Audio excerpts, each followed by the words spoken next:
दोस्तों जब हम तेज दौड़ते हैं या कोई हार्ड वर्क करते हैं तो हमारी पूरी बॉडी पसीना छोड़ना स्टार्ट करती है। पसीना स्किन के होल्स के जरिए से बाहर निकलता है। अब सवाल है कि सिर्फ पसीना ही हमारी चमड़ी से बाहर क्यों निकलता है? इस चमड़ी की परत के नीचे और भी कुछ ऐसे लिक्विड्स हैं, जैसे हमारा यहाँ पर ये ब्लड है, तो वो बाहर क्यों नहीं आता है? तो इस कॉन्सेप्ट को जानने के लिए हमें दो चीजों का सहारा लेना पड़ेगा, जो हमें 11th क्लास से शायद ब्रीफ में डिस्कस किया जाता है उसको 11th क्लास में। हालांकि ये कंसेप्ट 9th क्लास में भी है, लेकिन हमें उस वक्त समझाया नहीं गया। हम जो समझते थे उस दिन, जो मेरे बोर्ड पर यहाँ पीछे लिखा है, दो कंसेप्ट लिखे हैं यहाँ पर। मेम्ब्रेन्स, मेम्ब्रेन्स कोई ऐसी चीज नहीं है कि जो किसी को समझ ना आए। मेम्ब्रेन ऐसी चीज है जैसे मेरी शर्ट लगी हुई है, तो अंदर से चमड़ी है तो ऊपर से एक शर्ट है, तो इसको कहते हैं मेम्ब्रेन, यानी कोई परत, कोई तह। तो यही चीज समझाने के लिए मेम्ब्रेन है साइंस की टर्मिनोलॉजीज में, जब सेल को हम पढ़ते हैं। तो मेम्ब्रेन का कुल मिलाकर अगर कहा जाए तो परत या तह, परत या तह, तो ये दो किस्म की होती हैं। अब मैंने आपको मिसाल दी कि चमड़ी पसीने को तो अलो करती है बाहर निकलने में, पसीना बाहर निकलता है लेकिन खून अंदर रह जाता है। तो हमारी चमड़ी एक ऐसी मेम्ब्रेन है, एक ऐसी परत है जो स्वेट यानी पसीने को बाहर निकलने देती है लेकिन ब्लड को अंदर रोक के रखती है।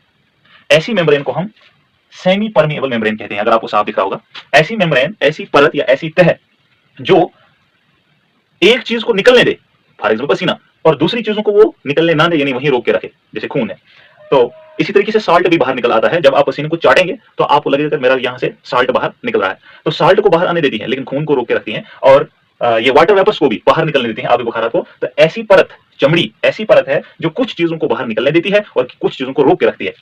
तो ऐसी मेम्ब्रेन को हम सेमी परमेबल मेम्ब्रेन कहते हैं।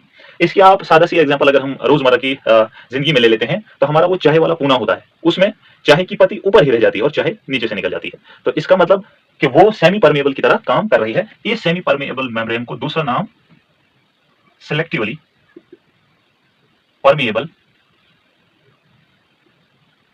मेम्ब्रेन भी कहते हैं। इसी का दूसरा नाम, कंफ्यूज नहीं होता।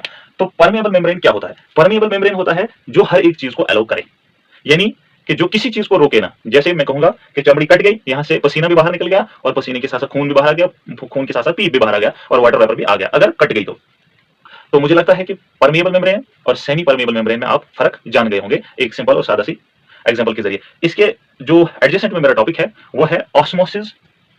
ऑस्मोसिस और डिफ्यूजन में क्या फर्क है, इसको मैं नेक्स्ट वीडियो में क्लियर करूंगा। Osmosis and diffusion. तो permeable membrane are those membrane which allows the materials to come in and out of the layer. तो दूसरा, semi permeable membrane are those membranes, are those layers in a cell, in a living cell, which allows some specific content or material to enter or to exit, in simple language. Thank you very much.